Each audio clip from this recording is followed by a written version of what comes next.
Support for 20 Minute Tims is brought to you by Manscaped, who are the best in below the waist grooming. Manscaped offer precision engineered tools for your family jewels. Manscaped have just launched their 4th generation trimmer here on the table in front of me. That's right, you heard that right, the 4th generation, 4 iterations of this. Join over 4 million men worldwide who trust Manscaped, and we have an exclusive offer for you. 20% off and free worldwide shipping on a Manscaped 4.0 and all the accessories you see on the table in front of me with the discount code TIMS, T-I-M-S, at manscaped.com. That's manscaped.com, discount code TIMS. Now, Stephen, Melly, what did you used to use though before Manscaped came along? Because it's 2021. You can't be walking about with a big old thatch. No. Previously, I used to just try and singe it off with fire. So light a match and try and singe them off that way. Like that. Totally useless. It's all about the Manscaped Lawnmower 4.0 now. And did I mention it's waterproof? There's a little light on it so you can see all the little tiny Penises, hairs. Melly, yes. There's a light on it. Melly, you're not a large man by any manner of means. No, it's wee, but it's meant to be. What were you using before Manscaped came along? Sunglasses and scissors. It was dodgy. Yeah. So look, jokes aside, get 20% off using the discount code TIMS at manscaped.com. That's 20% off and free shipping at manscaped.com with our super discount code TIMS. That's TIMS. Unlock your confidence and always use the right tools for the job. Manscaped. Carried away like a Postecoglou jumper.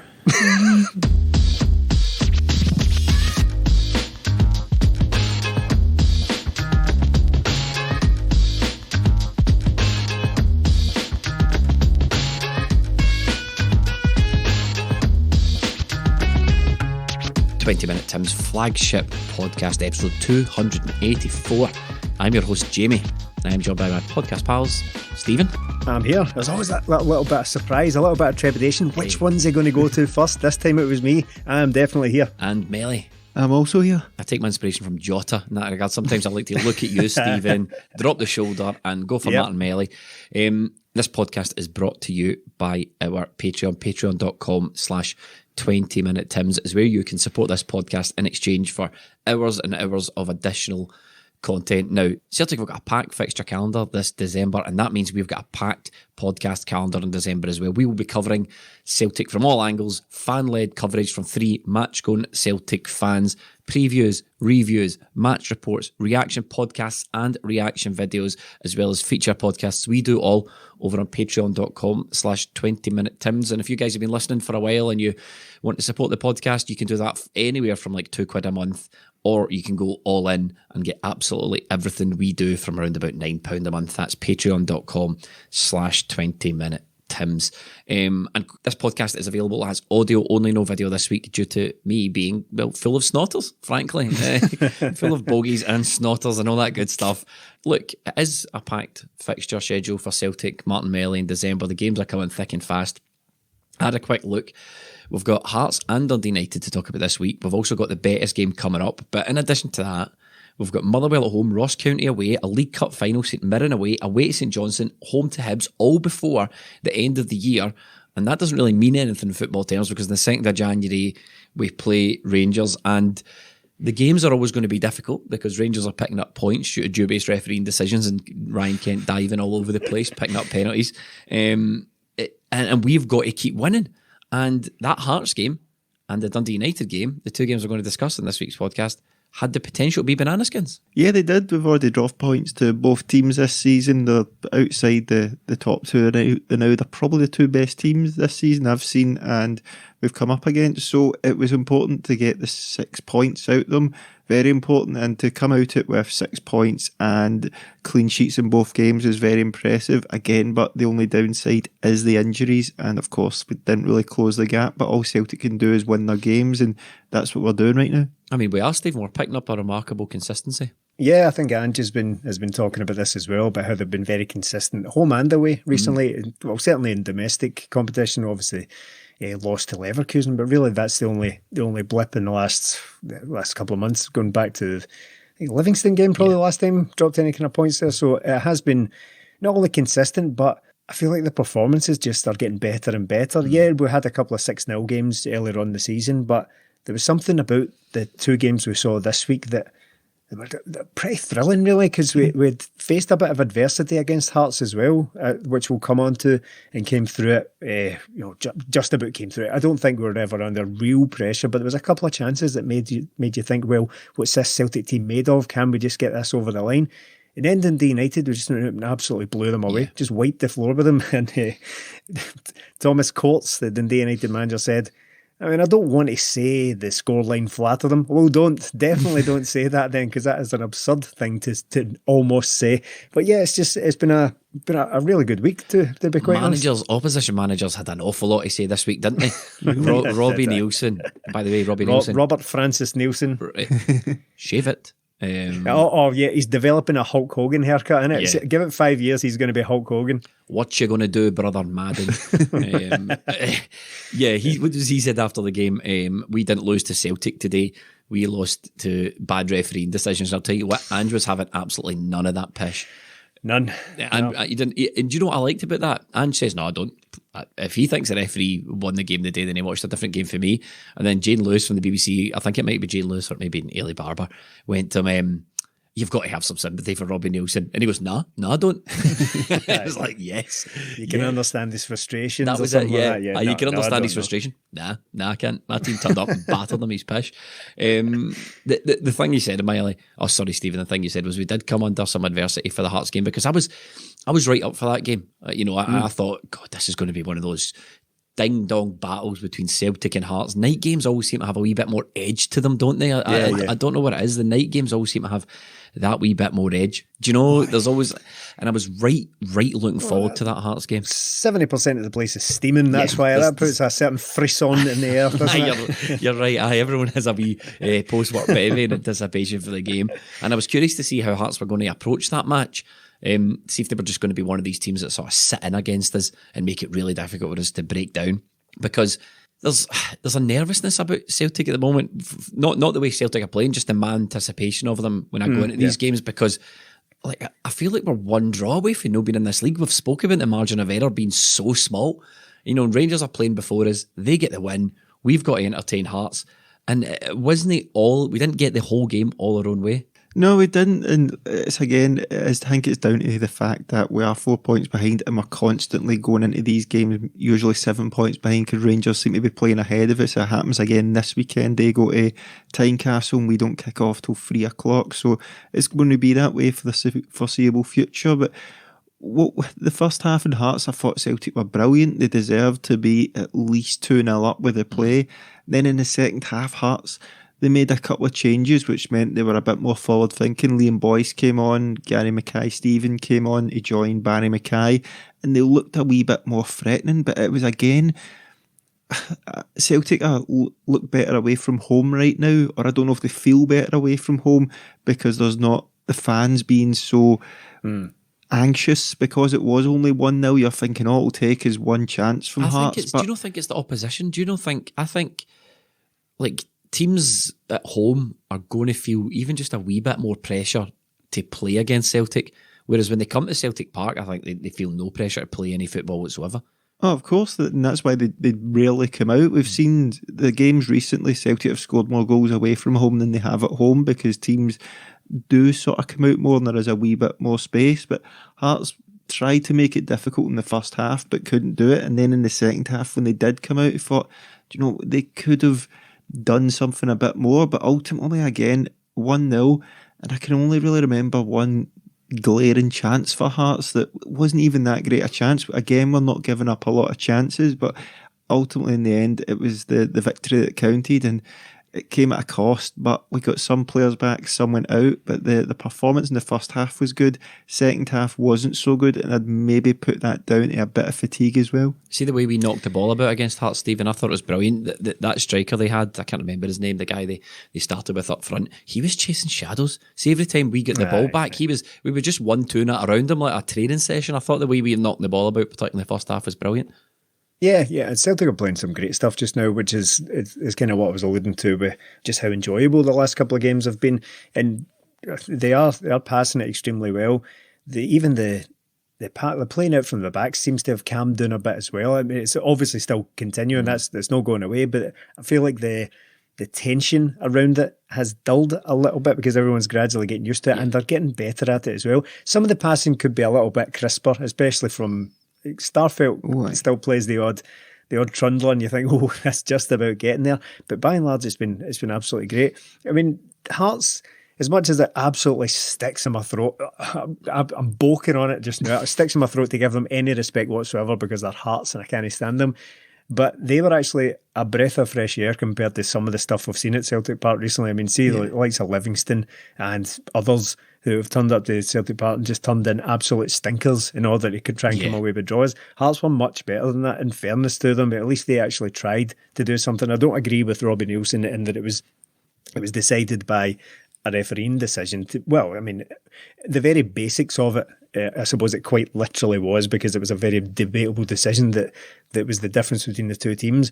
But in terms of the way they played, I think Celtic did deserve to win the game, but Hearts were at least Nielsen, in it. I mean, he wasn't getting all that pish when we had a perfectly good offside goal chopped off against them in the first game. Even itself out over the course of the season, lads, remember? For him to come out and say that, I thought was just have a bit of, dignity. To coin a phrase for another club, Robbie Nielsen, have a bit of dignity.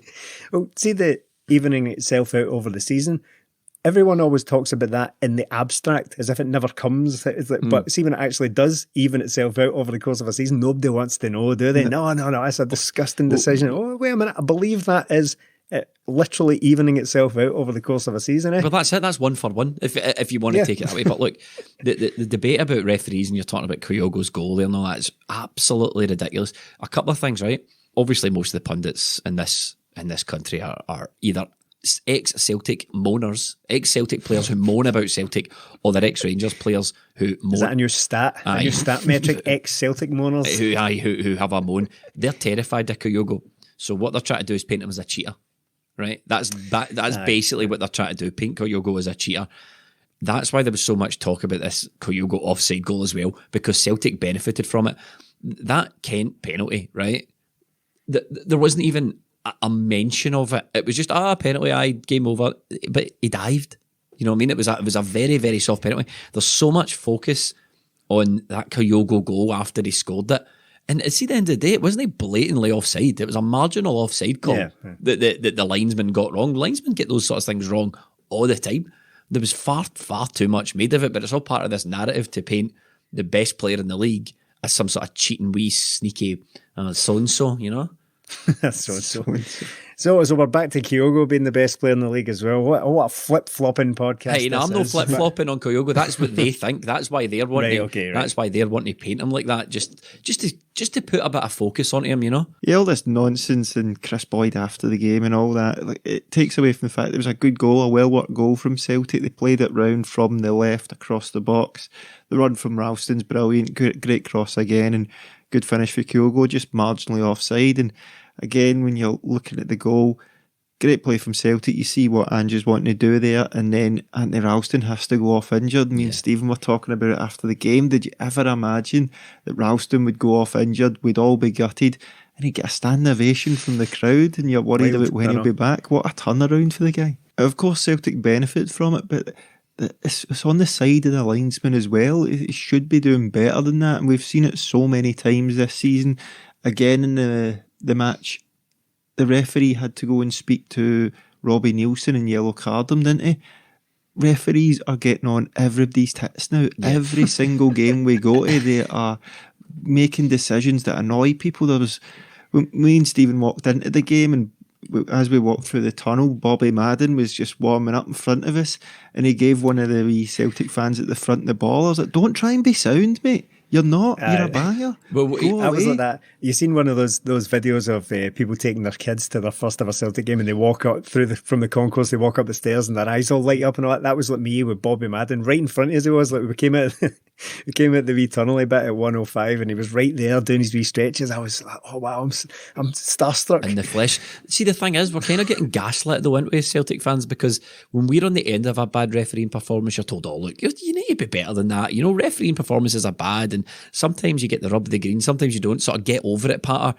But then when we're on when we benefit from one and we ping it up, people go, you're writing off how these referees are terrible. Well, we were saying referees were terrible for weeks. We've been saying this. We've been saying this for weeks. And it wasn't just that refereeing decisions. Peter Haring exists only to push and pull Celtic players and kick them. Like, and we keep seeing this thing where the opposition players get talking tos.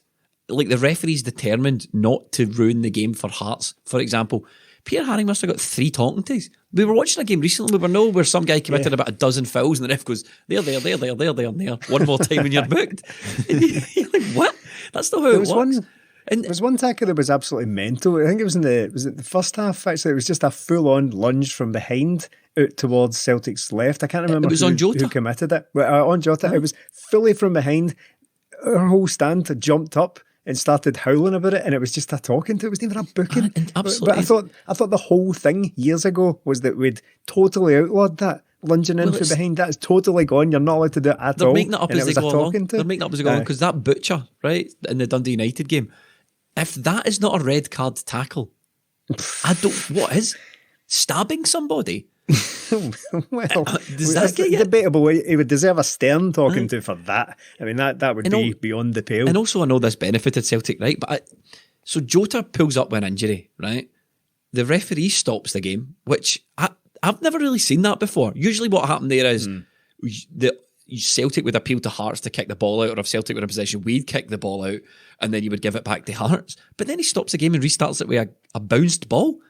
And I thought to myself, it's made up. You just made that up as you went along. That's all that's happening here. Unless there's some new rule that I've never heard of. I know head injuries are treated differently, but when I saw that, I thought to myself, Bobby Madden doesn't really have much a grasp on this game here. It was like, fuck, what happened? Oh, I missed it. Right, bounced ball. That's probably what happened there. It's easy done. We've all been there. You take your eye off it. You lose concentration and just make something up. Hope you get away with it. Hope nobody's paying attention. But it's getting ridiculous with Scottish referees. I mean, this naturally, of course, leads to chat of VAR, right? That's been the hot topic of the week as well. And I mean, it's inevitable, really, that it'll come in. I find it really weird in football that you could be playing in the same country as a team. Say in the FA Cup, you get drawn. Say Man City against, I don't know, Aldershot or something like that, right? And it depends which stadium it's in, whether VAR takes place, which is kind of weird. It's all supposed to be the same sport at the end of the day, but ultimately there's games with different rules from others. So the Scottish game has different rules to something that's just played down, I don't know, like, down south. I know, how technology gets cheaper as things go on. Like back in the day, like a calculator was 10 grand. And now you can get one for free out a Christmas cracker, right? Well, VAR's only been about for 3 years, okay? And I distinctly remember when VAR was first introduced in the conversation was about having VAR in Scotland. It was blanket ruled out because we just legitimately couldn't afford it. Oh no, you couldn't afford that in Scotland. It cost about £6 million. There's just no. Now it's like, we could look at this VAR thing. And you think, well, why is it happening now? Where's the conversation? Waiting for the sale, waiting for Black Friday to get VAR in. Waiting for the January sales for VAR. And like, at the end of the day, my position on VAR is it's the same pishy referees looking at it. What Melly, you might know, what do you get VAR calls for? Is it penalties, offsides, goals, something? There's only 5 or 6 things you can get a VAR call for, isn't there? It will depend. The different countries can have, I think they can have different rules, but it's mistakes, basically, things that referees might have missed or things that they might want to take a look at again. But with VAR, if it's the same referees, it's going to be the referee that goes to see it, but there will be people who watching who'll go, no, you got that wrong. But at the same time, who are these people going to be? But that's it, because the referee on the pitch, I don't think says, we should have researched this, right? But I'm pretty sure the referee on the pitch doesn't go, give me another look at that penalty incident. I think what happens is there's another guy that goes, Bobby Madden, you want another look at that Ryan Kent penalty incident? I think it might have been a dive. And he goes, no chance. Like, it's a penalty. It's the same guys making the same decisions. And I don't really see... And the problem here is the referees are so chronically bad at their job. And I often think, like, what must Ange think coming in for a foreign country, dealing with all these numbskulls that patrol our game, Knuckleheads. I know we've already brought it up, so we may as well talk about it as well. It's as much as it's probably due to come later. But that butcher tackle was outrageous. What? And I said on our reaction after the game on Patreon that I usually distance myself from this because I find myself tuning out of chat about how hard a tackle is. That's a straight red. That's an assault. If you did that in the street, that would, yes, it probably would. Somebody in commentary did say, if that happened in a pub, I thought, who's caring about slide tackling folk in pubs apart from people making TikToks? So I tend to tune out of these things. I can never really bring myself to get too heavily involved, but that one was outrageous. And having seen the replays back, I watched a bit of Sports Scene as well, and from one angle, from the angle behind, the one where it looks really terrible, you can kind of see what he's trying to do. It looks as if he's tried to hook the ball and just completely misjudged it and just gone straight through his shin. But you could say that about any tackle. Too bad. You could say that. You could say, I could see what he was trying to do about literally any awful straight red tackle in football. This is what I want. I want to know what the referee sees. This is what I'm always. What did you think happened there? Because no one ever knows. Did you miss it?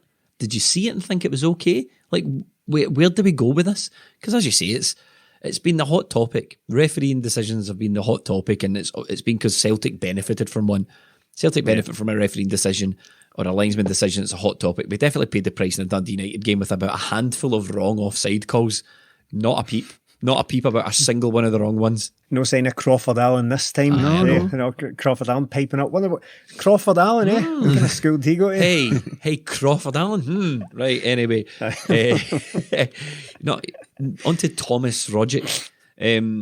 Thomas Peter Rogic. We got an opportunity to speak to Ange Postecoglou as part of the fan media, whatever integration you want to call it. We got an invite to the pre-match press conference, which was quite interesting. It wasn't sort of one and done and the fan media thing. It was just we were in with the press guys and we got to chat to Ange Postecoglou about his about the forthcoming game, and I did ask him about Tom Rogic and how Tom Rogic's a special player and how does he have to change the team with Tom's inclusion in there. And he just basically said, look, Tom Rogic, I've known Tom Rogic for years. He's a special player. He's a special talent. And yes, he showed it in the Dundee United game, but what a difference Melly made coming back for the Hearts game as well. Oh, he's good. He's tremendous. And I just love watching him play when he's in full flow like that. It's not the pace, but he just seems to glide past players and the way he can hold on to the ball and shield it. So strong, yeah. Yeah, Craig Levine called him athletic on the Sports Sound. I was like, well, calm down a bit, Craig. Athletic? I don't know about that. But this You're just saying football words now, Craig, isn't you? Aye. He's just making up. But he's the way he can get the ball on the turn, and when he's back in the team, you realise what Celtic have missed without him. But it's not just him being in the team, it's also Cal McGregor moving back, because also the way he can quickly get the ball from that number 6 position into Rogic or Turnbull or the two fullbacks when they come in makes such a difference to Celtic's the fluidity of the team, and we just look so much better with the two of them in it. With the Ange Postecoglou Tom Rogic thing, it's all so obvious that we almost missed it. It's like obviously Tom Rogic was going to flourish under Ange Postecoglou, but you don't necessarily want to assume that. You don't want to say, well, he's Australian and that guy's Australian. Surely Brent hands, Brent fingers, that's going to work out. But obviously it has. So whatever it is that Ange Postecoglou's done with Tom Rogic, he's brought him back to the level that he was playing under Brendan Rodgers. I would have perfectly been happy to consign him to the bin, as probably several times over the last season or so. But that's what last season will do to you. But he's now back playing. But I don't think arguably we were wrong the best to do football that. Of his career. I don't think we were wrong. I mean, he had 1 foot out the door. You know, he had 1 foot out. He had 1 foot out the door. Ange said midweek or after the game, maybe actually on BBC or one of the other platforms, he said Tom Rogic was the last player he had to speak to when he arrived, because he's like, I know what Tom Rogic's all about, and Tom Rogic knows what I'm all about, and I know how to get the best out of Tom Rogic, and it certainly seems like he's doing that. I mean, you said in one of the reactions, Stephen, about Tom Rogic, we've got all these new shiny new toys, these new players, but Tom Rogic just comes out of the blue again to be one of the, just remind us what he's got. You almost have forgot. And this is the second time on a Flagship podcast we've said that about Tom Rogic, because we said that a couple of months ago, and then his contribution was diluted a wee bit, but he's burst right back on at the scene, and there's obviously something to it. It's obviously keeping Tom Rogic happy or spacing the games out, making sure he doesn't get too injured or too lethargic or whatever, but he's absolutely brilliant, and he's much like, there's a few players that are the key to this Ange Postecoglou team. McGregor on the 6 is one, Furuhashi's another, Tom Rogic's another. These are the guys that make this team tick. Yes, absolutely. Tom Rogic is now like one of the big cliche in it, one of the first names in the team sheet. He simply has to play now because he's the main creative force. Aside from Jota, who's obviously a totally different player, he's a wide player, he's very fast and tricky. Tom Rogic is a completely different proposition to that. Melly's already mentioned all of his strengths, but it's like he's so difficult to get the ball off. So difficult. I feel like even if the defender gets a wee nick on it, gets a wee touch, Rogic just appears to come away better off every single time. He's just so elegant the way he runs. And I've already mentioned it, so strong. You can't get the ball off him, you bounce off him. And on our reaction, I made a rather unfortunate comparison, but I still stick by it. But a peak Gascoigne, in the way he dribbles, is that defenders will think twice about getting into a physical tangle with you. You dare not take the ball off Tom Rogic because you'll probably bounce off him. It's kind of, I don't know if it's so much Rogic, it's kind of these, I mean, you know what, it's a Celtic podcast and we are literally paid for a ridiculous comparison, so here's one for you. But it's kind of like Zidane in the way that he just keeps the ball away from players. That he kind of knows where they're about to put their foot before he knows. He doesn't turn them inside out. He just glides past them. They crash into him, but it doesn't matter because he's already on the move. Well, I know what you mean because there's a brilliant example of that in his goal against Dundee United, which we'll talk about as well. But his first touch there, it's like he almost gives the defender a chance to get in there. The way he plays it is away from him, but it's quite close to the defender. But simultaneously, it completely takes the defender out of the game entirely. Aye. And he's always got the head up, he's always got the vision. So even like we saw the finish of the Dundee United, and that's something that Ange just said, and I agree that he needs to finish the chances he creates. But a lot of the time he does all that and then just slides a wonderful ball to Furuhashi, and you're thinking to yourself, how did you know where he was running to whilst you were taking on three guys? How did you know? Did you know? How did you know that? In this game, you're supposed to dribble with your head down. Yeah. You're supposed to stick your head down and run into trouble. But do you remember, it wasn't so long ago that Tom Rogic was being linked with a move to, was it Saudi Arabia? Yeah, or that's Qatar what I mean in the something summer, like that? And I was perfectly happy. I think what I said at the time was, I'm willing to let go, but not like that. Not to one of those countries. Go somewhere good, but I'm perfectly prepared for Tom Rogic to move on because he hadn't really. I wonder if that was a sign of Tom Rogic's state of mind, though. I wonder if it was a case of said to his agent, look, it's a shit show in here. Just get me out of here. And his agent's like, a bit late in the window. I've not really done any work on this. I'll probably get you a move to, I've got contacts in Saudi Arabia, Qatar. You go there for a year, make some money, and we'll revisit it at the end of the season. And he's probably, I'll take that. And then Ange comes in and revitalises him. These injuries, though, Melly, we've obviously got Tom Rogic just back, but there was a period in that Hearts game where people were just dropping like flies. Everyone was like, what the fuck's going on? It wasn't Jota, just Welsh, Ralston. It was those three went off, but it was also the fact that we had Starfelt and Rogic starting 90 minutes and having to do 90 minutes for the first time in a good few weeks. James Forrest as well. Ideally, you'd like him to maybe get 60, 70 minutes and keep building up. And we saw what happened in the next game with Forrest. Yeah. Montgomery as well coming on. I think that was his first appearance since maybe Aberdeen away from home. So there was a lot of players into the second half from 70 minutes onwards who were pretty much dead on their feet, and that plays into only having the 1-goal advantage because in the game when Forrest missed that opportunity when he's 1-on-1, it means that was it. That was the chance to put the game beyond doubt. You're not brushing over that. You're not brushing over that because you need to score that. I know Craig Gordon is a decent shot stopper, but that was one of these chances where Craig Gordon kind of knew what James Forrest was going to do, but everyone in the stadium knew what Craig Gordon was going to do. He was going to come out like Spider-Man. He was going to do the spread. He was going to do the Spider-Man. Aye, he was going to do the Schmeichel. So you put it under him, you get it high. Everyone knew what Craig Gordon was going to do, and Craig Gordon knew exactly what James Forrest has got to do.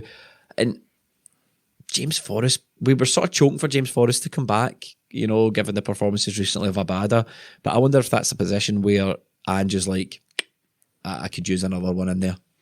Especially James Forrest come back for this injury. Came off again in the Dundee United game. Didn't he look like he was running freely in either game? I saw his leg was strapped up for the Dundee United match. Do you think that's maybe a position, Stephen, that Ange has got an eye on?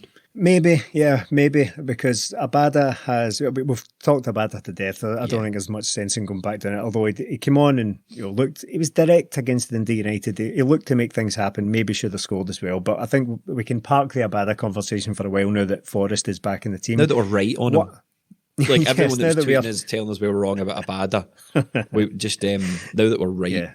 That's all this game is about, just being right. That's the only thing that matters. Who's the most right? That's what it's about.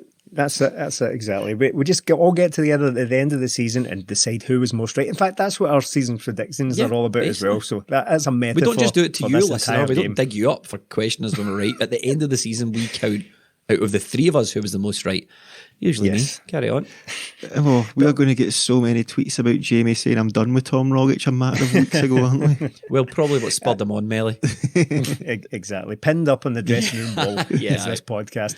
But on Forrest, he's not been back flying, and obviously he's got an injury. It's actually pretty poor against Dundee United. Them and off injured Do anyway. you think But the way he runs contributes to his injuries? Because Well- it's getting worse.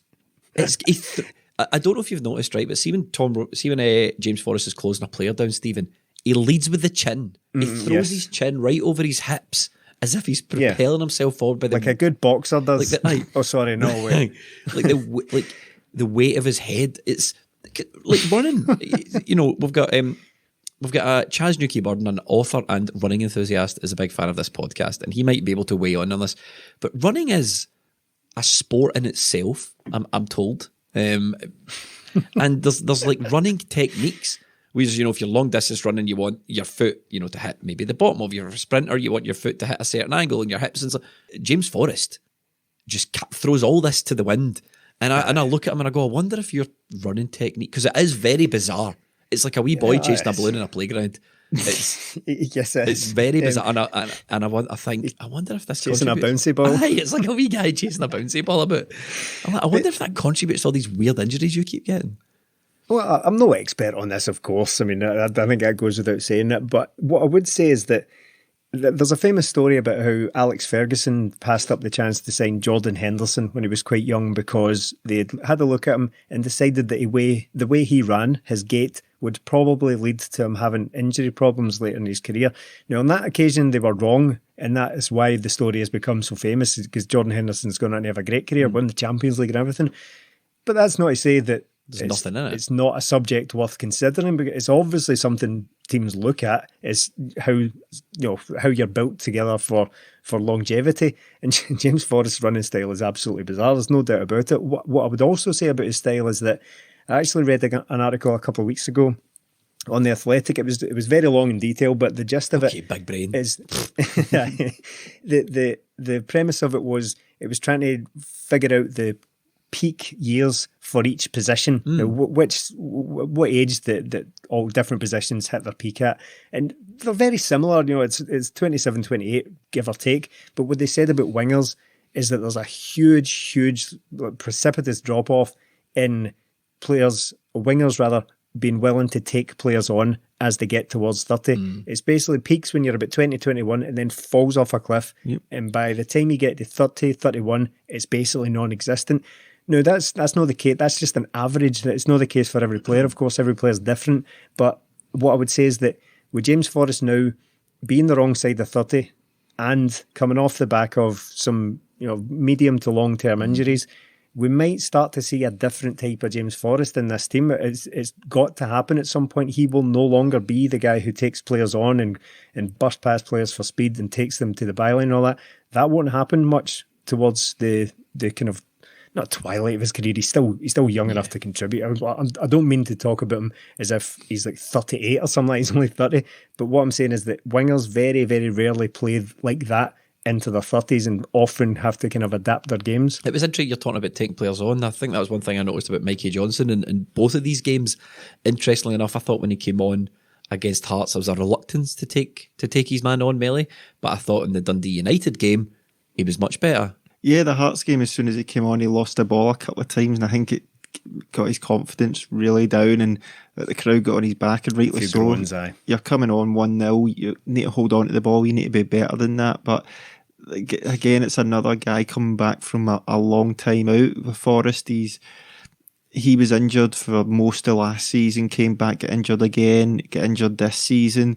Mikey Johnston was out for so long. Remember, Neil Lennon told him to fuck off and all that. So he's been out a while. He's back now, but we just need to hope that these guys can get some game time. That that fabled run of games where he can get his confidence up, because the contrast from the Hearts game to the Dundee United game for Mikey Johnston was pretty stark. He was terrible in the Hearts game when he came on. People maybe saying, look, this is make or break for him. Dundee United game, I thought he was really good. Just maybe lacked that goal and an assist for him, but I think it will do his confidence the world of good having that. And maybe knowing as well that he's going to be playing the next few games with Jota being out. It is a big blow. Jota's out.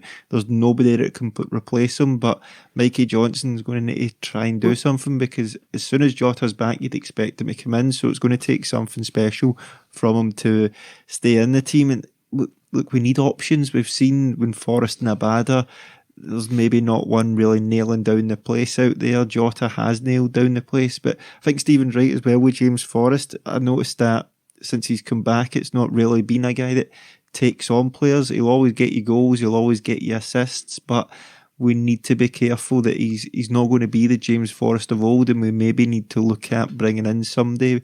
Maybe bring somebody in on the left or the right, because we know Jota can play both sides.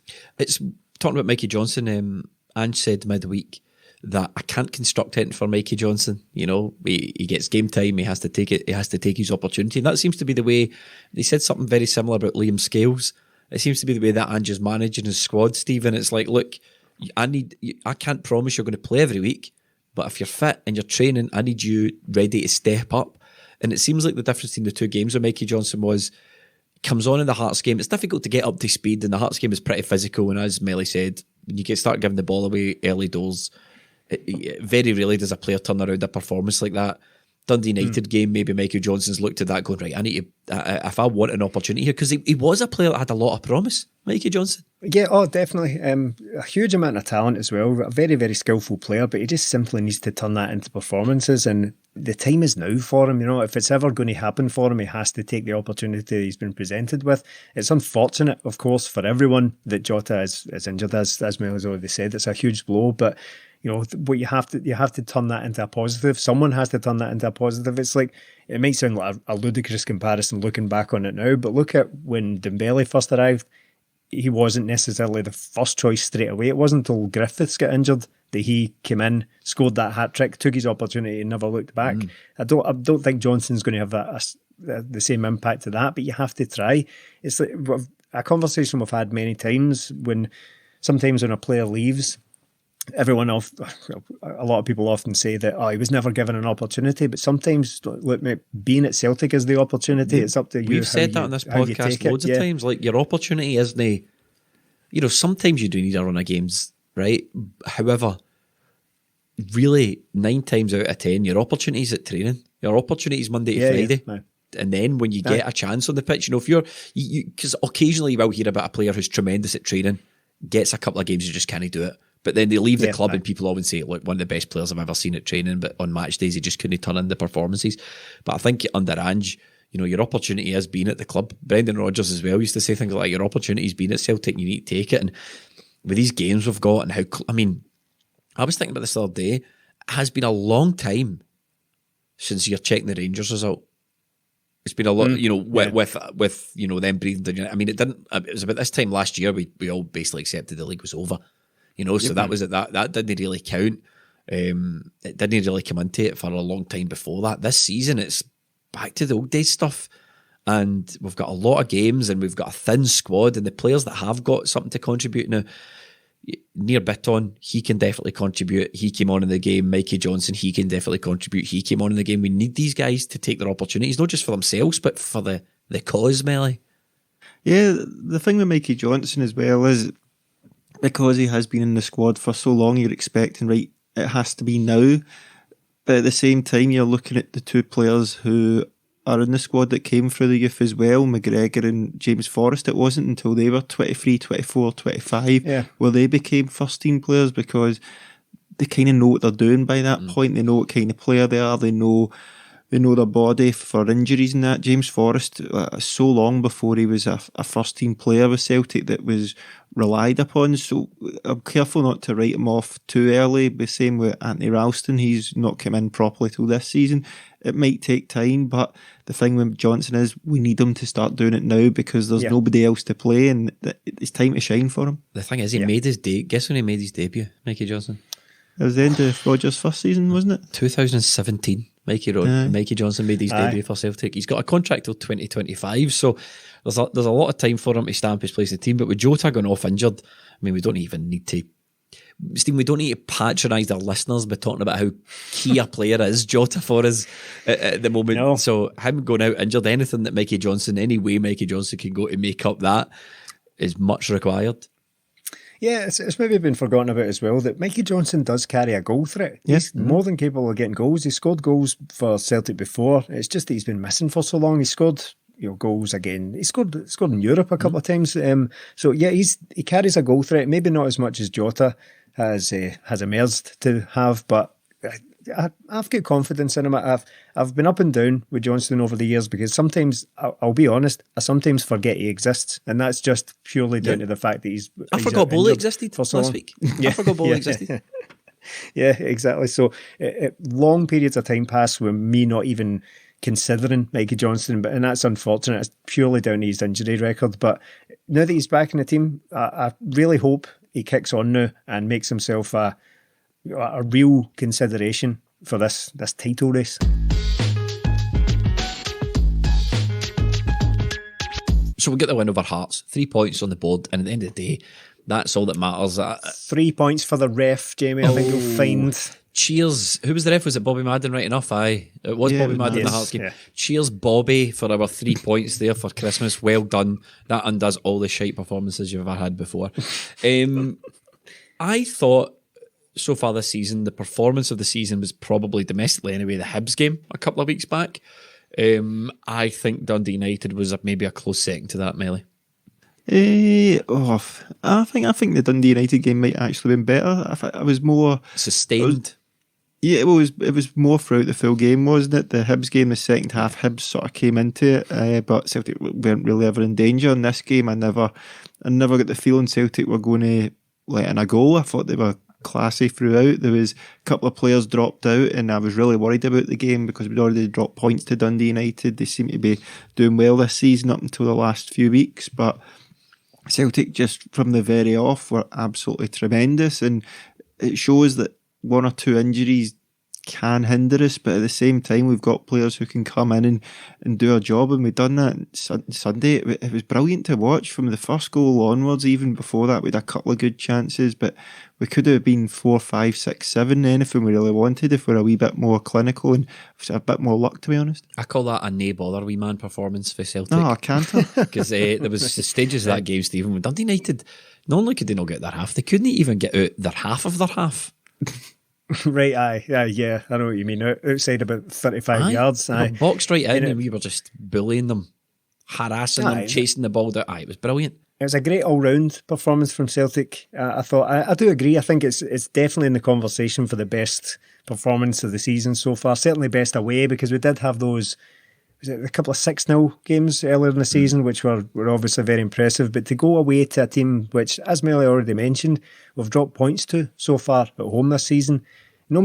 See what we're talking about tonight. Hearts and Dundee United both have had good seasons. Yeah. They're both not that long in the league, both of them, and they're outperforming the likes of Aberdeen and Hibs and all that more established teams. So they've both been having a good season. But what I would say about what it has in common actually with this weekend's game, the game at Celtic Park, Celtic were missing massive players. So we were missing Kyogo and Callum McGregor at the time. And that was runabout. No coincidence. The form faltered majorly with those two players at the team. So Drew at Celtic Park, because we had a Yeti and James McCarthy in the team, honking the place up.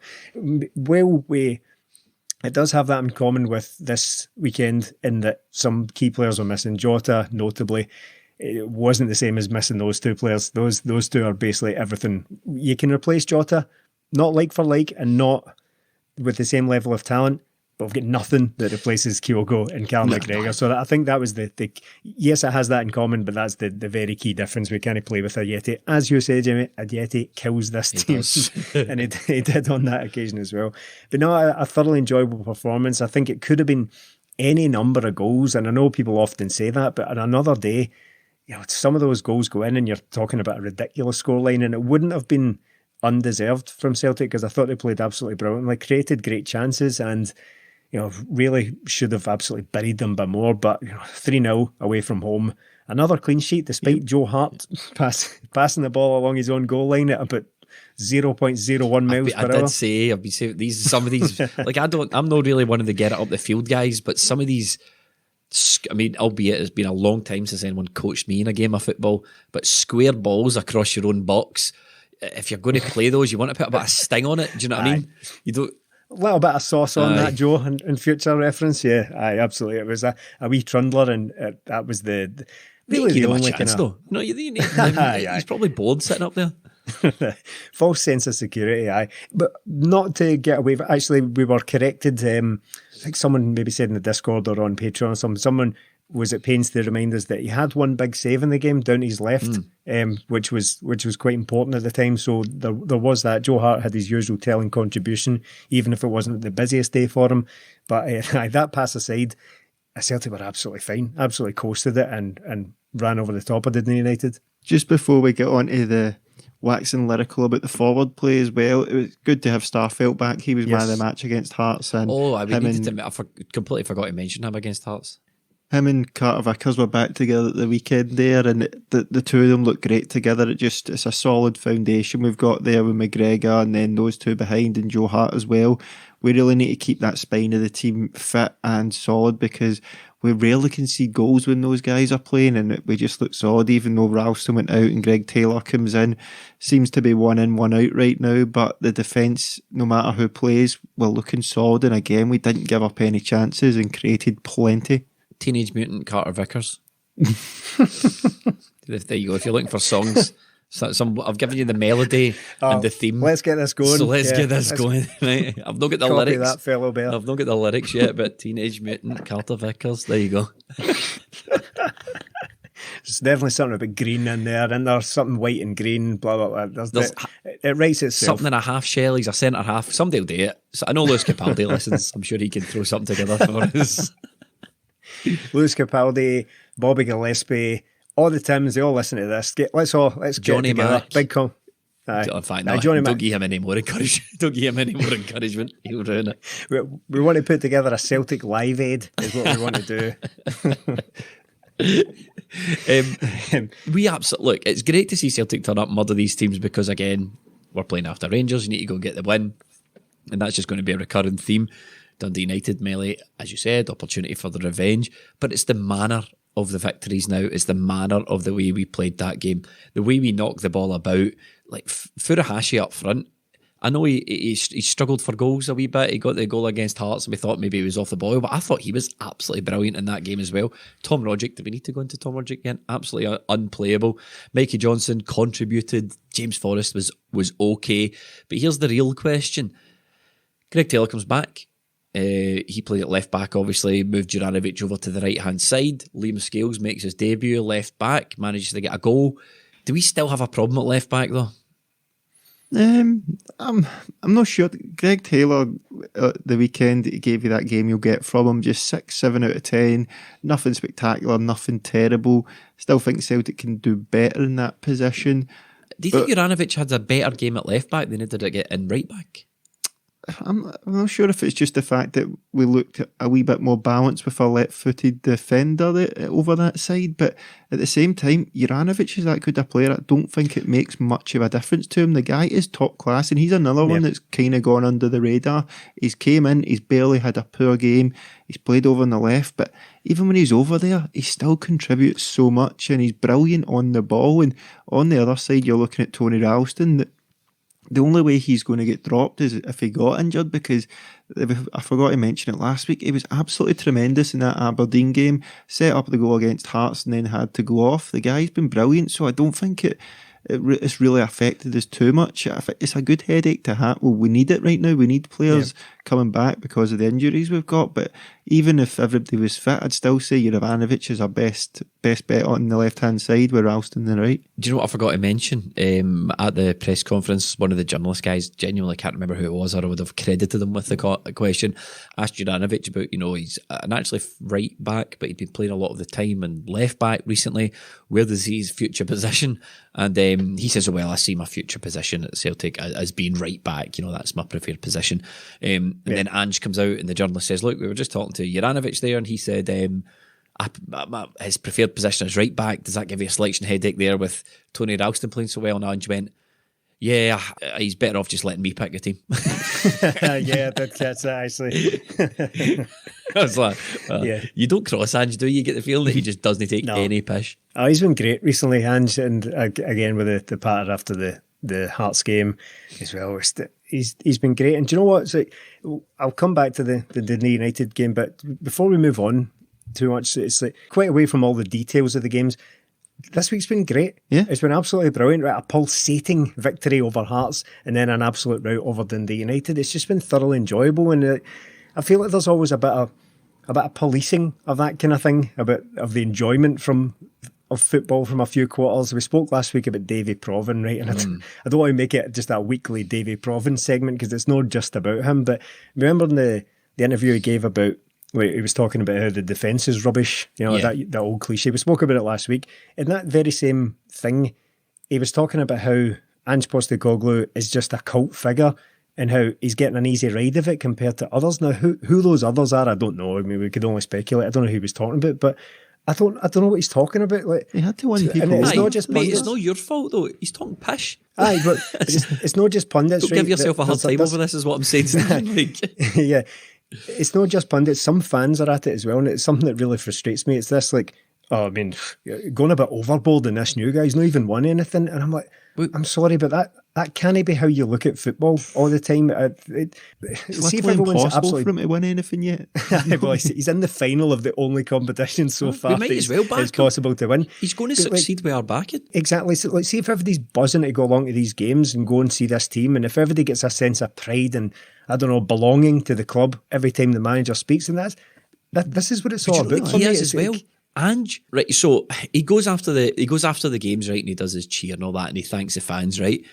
But he's no milking this. See, every time Ange opens his mouth, he's not a mascot. Yeah, super level-headed.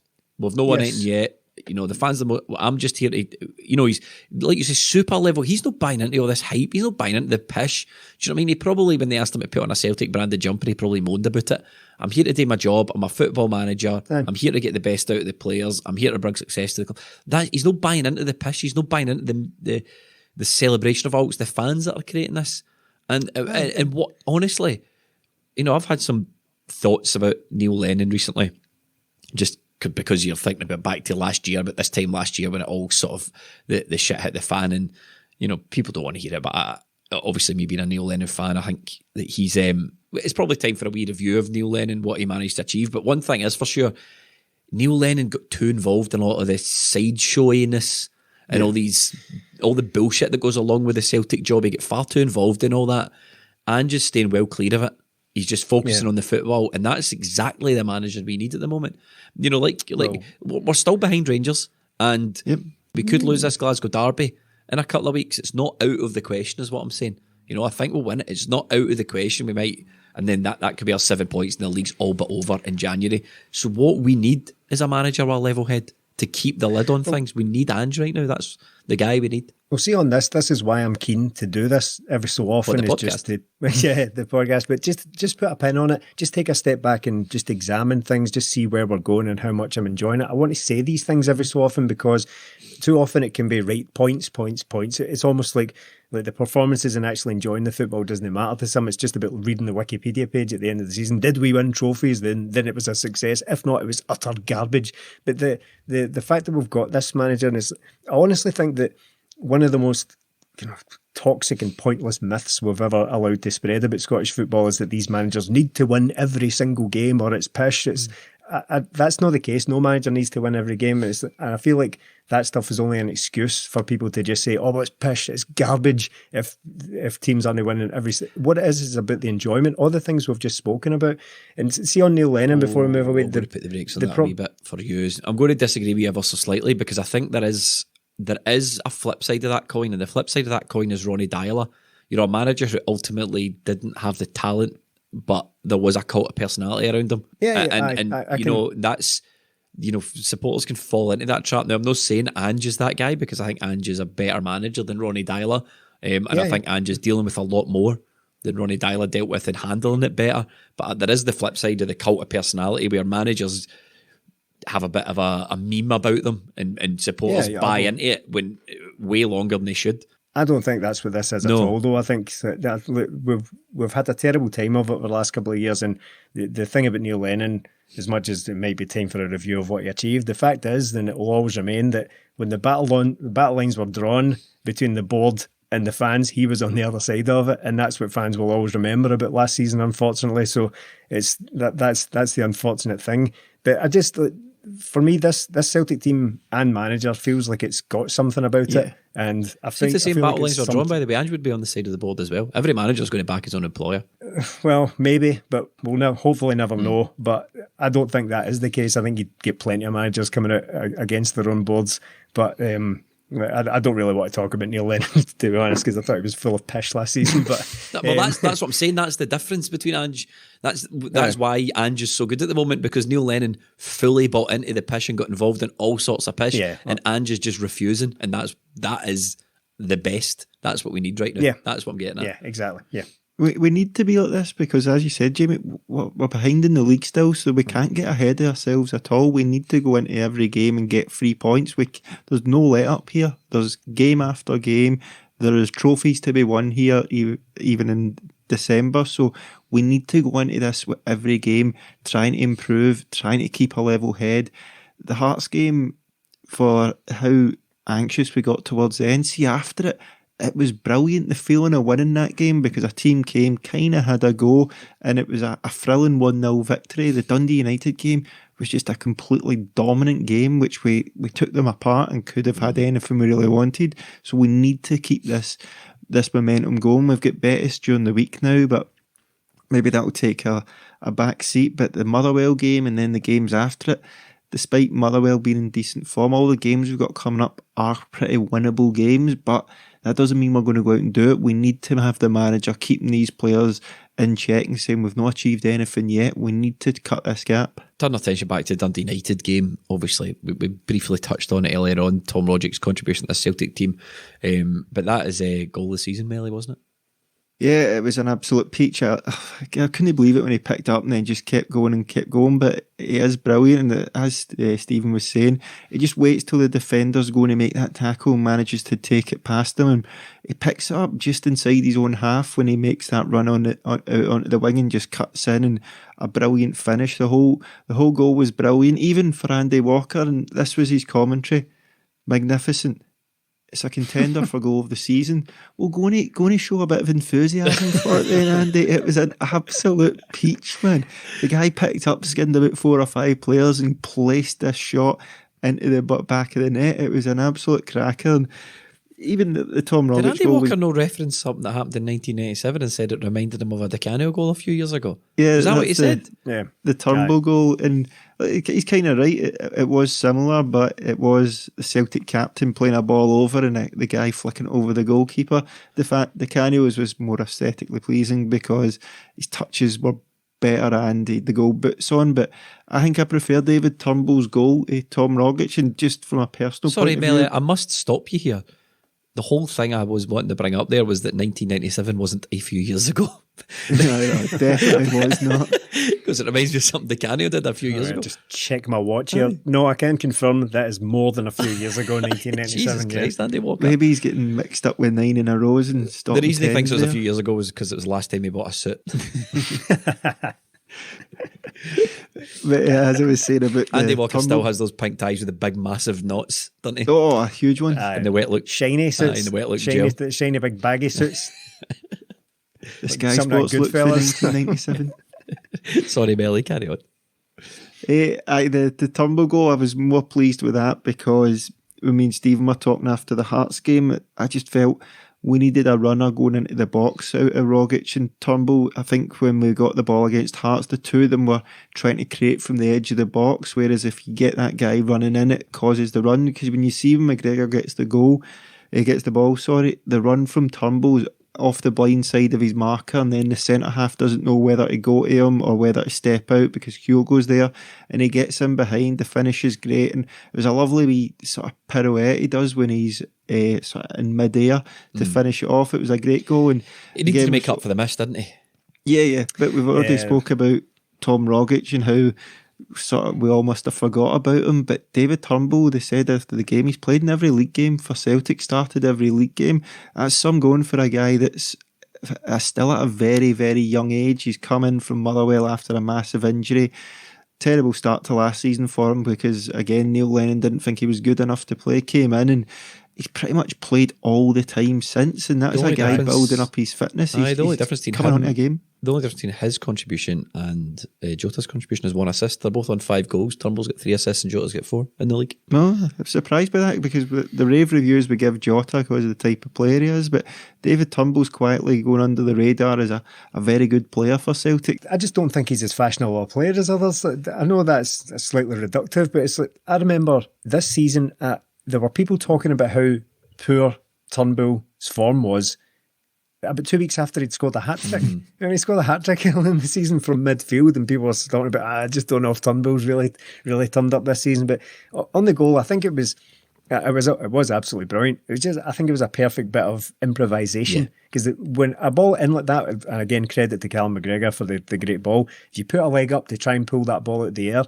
I don't know if you're necessarily thinking, I'm going to lift it over the keeper and then I'm going to spin round him and the keeper's going to fall over and I'm going to play it. It was just speed of thought. Yep. It was all in the moment. It was all instinct from him, in my opinion. Anyway, I think it just sort of one thing led to another, and in 1 or 2 movements, he'd suddenly got a great goal on his hands. So yeah, full credit to him. He's been an absolute mainstay this season.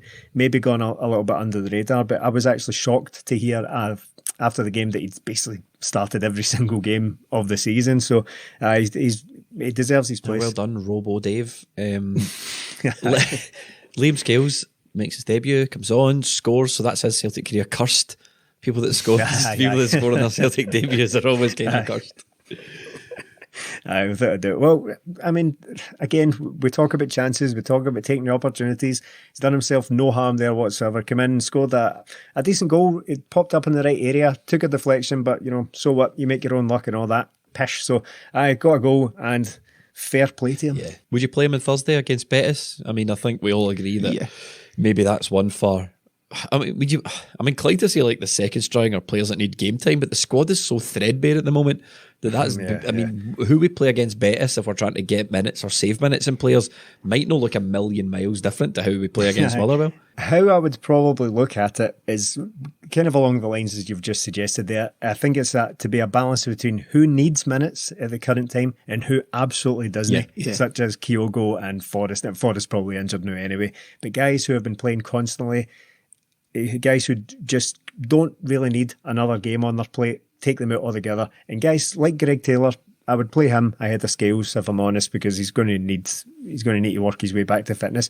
Anyone who's on the periphery, anyone who's fighting their way back from an injury, just stick them in. My tune has changed completely on this game in the last couple of weeks, and I think that's mainly, or at least in part, down to the fact that we've started getting injuries again. I think if you'd asked me a couple of weeks ago, I'd have been like, oh, no, we need another big European night, good for the confidence and all that. But now that we've picked up another 2 or 3 injuries, I'm like, nah, just take the hit. To be honest, it's absolutely meaningless. Betis are a cracking team. They've just beaten Barcelona at the weekend. Barcelona are key, granted, but they're flying high in La Liga, so I expect a tough game, but I don't think it's worth potentially compromising anyone else's fitness for the sake of putting in a right good showing against Betis. I don't think that's a balance or a risk I'm willing to take. Bigger fish to fry, don't we, Melly? Yeah, exactly. Yeah, we definitely do. If it's up to me, I'd probably completely change the team, maybe bar Joe Hart and Starfelt, maybe get him some game time, but we don't really have MD to play it right back apart for Juranovic. I don't think Welsh will make it, so Starfelt and Scales at centre-half with Taylor at left-back maybe, McCarthy and Beaton, and probably Ange said at that press conference if he doesn't play McGregor he always gets an earful, so I'm guessing the captain will want to play, but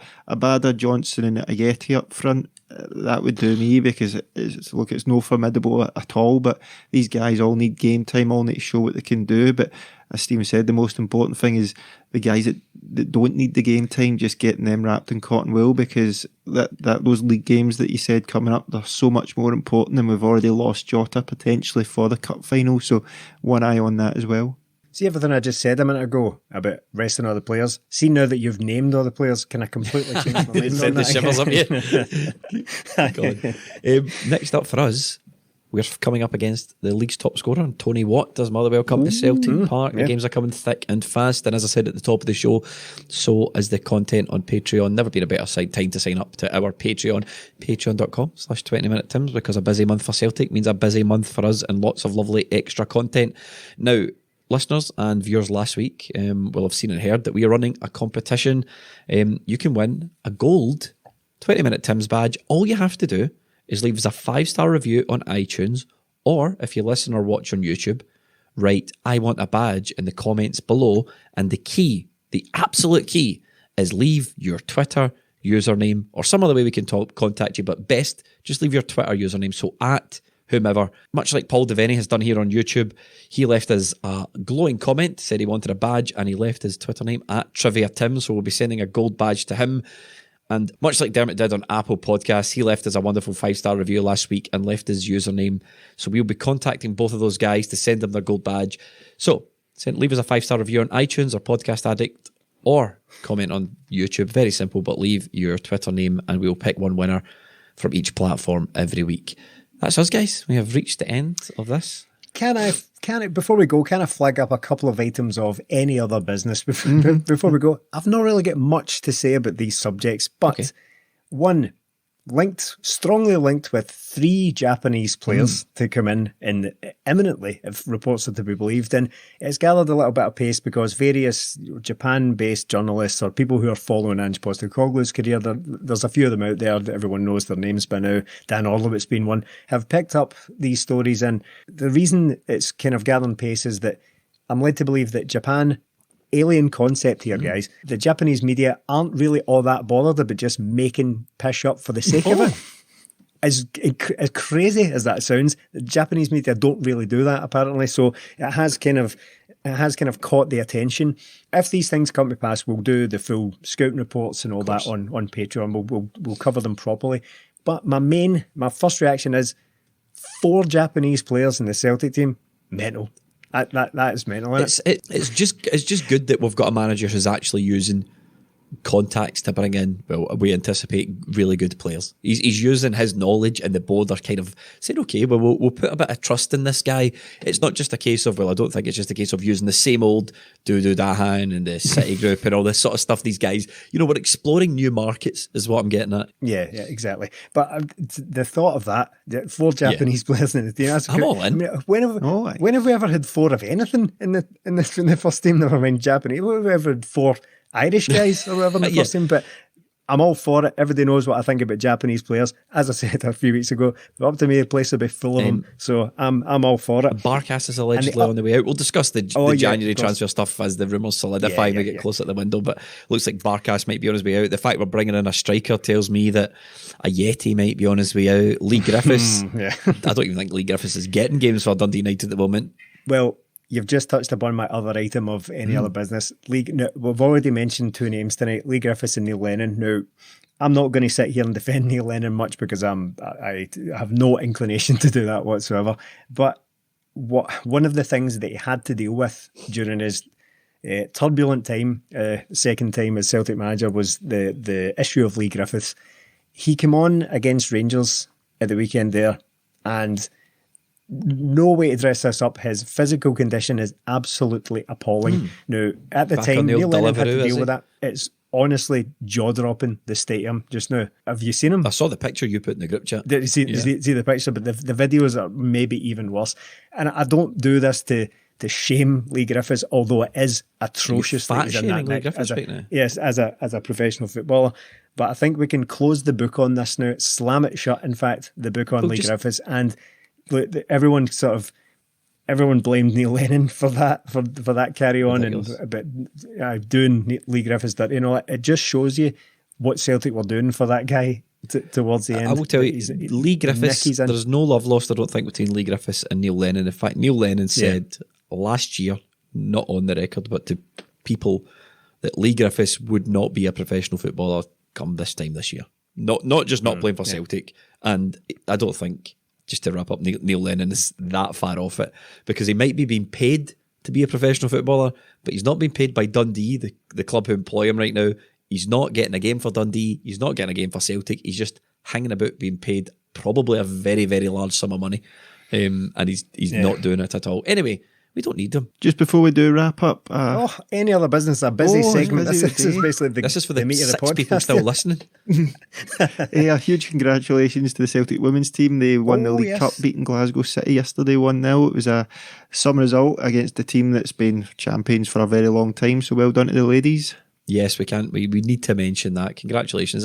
Just, it's good to have trophies and winningness coming back to Celtic. yes. You know, we've got our own cup final in a couple of weeks. Hopefully we can return some trophies. But look, I just want to say thank you so much to everyone who listens. Thank you in particular to the people who support us on Patreon, patreon.com/20minutetims. As I said at the top of the show, if you're looking for a video this week, there isn't none, because I am full of snotters. Stephen, would you like to say goodbye? Goodbye. Melly, would you like to say goodbye? Goodbye. Thanks for listening.